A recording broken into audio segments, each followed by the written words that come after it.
पीले दांत वाली बहू। रंजना कभी ब्रश नहीं करती थी। उसे कितनी बार उसके माँ बाप ने डांटा, लेकिन उसका कोई असर उस पर होता ही नहीं था, जिस कारण से उसके दांत पीले पीले हो जाते हैं। शादी के बाद। अरे बहू, वैसे तो तुझ में कोई कमी नहीं है, पर तेरे दांत इतने पीले कैसे हैं बेटा? कैसे मतलब? कोई सर्जरी थोड़ी ना कराई है। वो तो क्या नाम, मैं ब्रश नहीं करती थी तो पीले हो गए। अब क्या करूं? आप कहें तो लाल करवा लूं या फिर काले? यार ये क्या है, क्यों माँ से लड़ रही हो? लड़ रही हूँ? अरे मैं लड़ रही हूँ या ये बोल रही है कि दांत पीले हैं, पीले। अरे तपस्या थोड़ी ना की है इन्हें पीले करने के लिए। बकायदा ब्रश नहीं किया है 20 साल तक, तब जाकर। छी, कैसी बात कर रही हो? ये उस वक्त तो पीले नहीं थे जब हम लोग तुम्हें देखने आए थे। अरे तब साफ करवा लिया होगा डेंटिस्ट के पास जाकर। अब देखो कैसे पीले पीले लग रहे हैं। रंजना सास की तरफ गुस्से से देखती है। फिर शुरू हो गई पीले पीले पीले।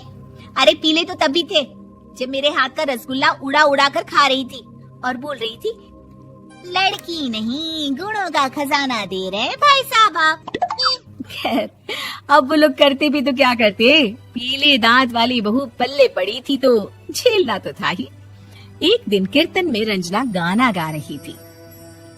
अरे कमला बहन, माँ का द्वार है, यहाँ तो सब शुद्ध होकर आते हैं, फिर अपनी बहू को ब्रश भी नहीं करवाती तुम। दूर से पीले पीले दांत भक्ति में बाधा उत्पन्न कर रहे हैं।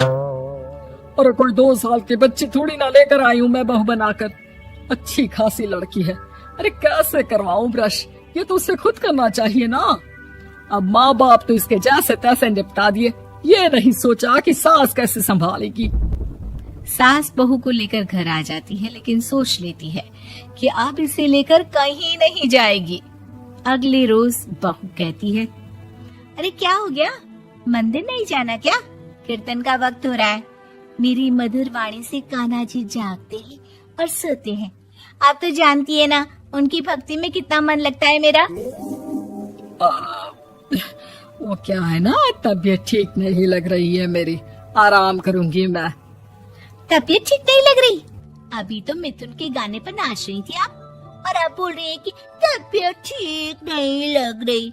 अरे भक्ति में मन लगा लो सासू माँ, ऊपर जाना है, क्या मुंह दिखाओगी आप? हाँ? सास को बहू की बात पर गुस्सा आ जाता है। मैं क्या मुंह दिखाऊंगी, इसकी चिंता तो ना कर, समझी? अपने मुंह की चिंता कर, जो ये पीले पीले दांत लेकर हर जगह पहुंच जाती है। पता है लोग कितना मजाक बनाते हैं। ना जी ना, मैं नहीं जाना कहीं तेरे साथ। तो ये बात है। कोई ना, मत जाओ, मैं अपने कमरे में ही बैठकर भक्ति कर लूंगी।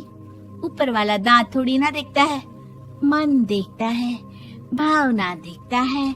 और अरे बस बस, तू सब कुछ दिखा, बस ये सफेद चमकदार दांत ना दिखाना किसी को, है? जा यहाँ से। बहू को सास की बात का कोई फर्क नहीं पड़ता, वो तो जैसी थी वैसी ही रह जाती है। सुबह नहाकर किचन में खाना बनाना, फिर खाना खाना, कीर्तन भजन करना और सो जाना। माँ जी, मैं सहेली के घर जा रही हूँ, शाम को लेट आऊंगी। हाँ हाँ, तो जाना, मैंने कौन सा तेरी आरती करनी है घर पर बैठकर। रंजना सहेली के घर जाती है, जहाँ वो पार्टी में जाने की तैयारी कर रही होती है। अरे शिखा, कहाँ जाने की तैयारी कर रही है? मैं गलत वक्त पर आ गई क्या? अरे नहीं यार, उल्टा सही वक्त पर आई है। मैंने ये साड़ी और ज्वेलरी निकाली है यार, शाम को इनके ऑफिस की एक पार्टी में जाना है। बताना कैसा लग रहा है ये सब? नहीं यार, इस ड्रेस के साथ तो वो वाली ज्वेलरी अच्छी लगेगी। हाँ हाँ, सही बोल रही है, मैंने ध्यान ही नहीं दिया। वैसे तो हमेशा से मस्त फैशन सेंस रखती है। तो बड़ा जाती होगी ना पति के साथ पार्टी में। रंजना कुछ नहीं बोलती, बस सोचती है कि यार काश ये बात सही हो जाती, पर मैं क्यों नहीं जाती पार्टी में? क्या इन लोगों की कोई पार्टी होती नहीं होगी? रंजना घर आती है और रात में पति से सवाल करती है, एक बात बताइए, आप मुझे किसी पार्टी में क्यों नहीं ले जाते? क्या आपके यहाँ ऑफिस में पार्टी नहीं होती? पति बेचारा क्या कहता कि दांत पीले हैं तुम्हारे इसलिए। अरे कोई पार्टी होती नहीं हम लोगों के ऑफिस में, तो कहाँ से लेकर जाऊं? और मार्केट, मॉल, कहीं वीकेंड घूमना, कहीं तो। अरे यार, सारे हफ्ते में एक छुट्टी मिलती है तो सोचता हूँ कि आराम ही कर लूं। क्यों? रंजना मन मार के रह जाती है। पहले कभी सास के साथ मंदिर जाया करती थी, लेकिन वो भी सास ने ले जाना बंद कर दिया। घर बैठी बैठी रंजना बोर हो जाती है। तभी उससे आइडिया आता है और वो मायके जाने का सोचती है। सासू माँ, 2 दिनों के लिए मम्मी के घर जा रही हूँ। अच्छा अच्छा ठीक है, आराम से जा। और हाँ, माँ से कुछ अच्छी आदत सीख कर आना कि कैसे शरीर के हर भाग की तरह दांतों की सफाई भी जरूरी होती है, समझी? शुरू हो गई ना आप। वो लोग आपकी तरह नहीं है कि छोटी छोटी बात का बतंगड़ बना दे। उन लोगों के लिए मैं मायने रखती हूँ, ना कि मेरे पीले पीले दांत। रंजना माँ को बिना बताए उन लोगों को सरप्राइज देती है, लेकिन जैसे ही वो दरवाजे पर पहुँचती है, अंदर देखती है कि घर वाले कहीं जा रहे होते हैं।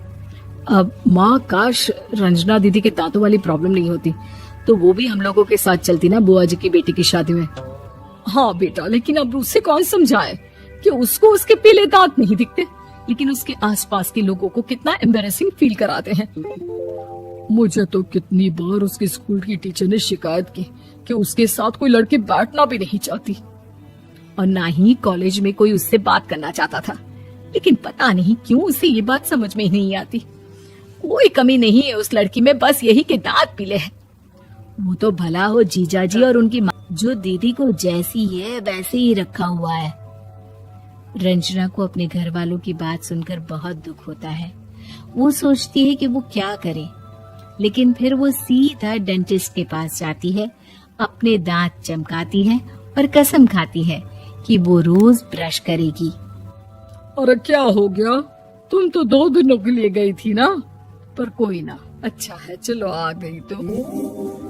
रंजना सास के सामने आकर खड़ी हो जाती है और पूरी स्माइल करती है, उसके चमकदार दांतों को दिखाती हुई। हैं? चले मंदिर? माँ, मुझे माफ कर दीजिए, मैंने आप लोगों को बहुत एम्बैरेसिंग फील करवाया। मैं आज से रोज ब्रश करूंगी।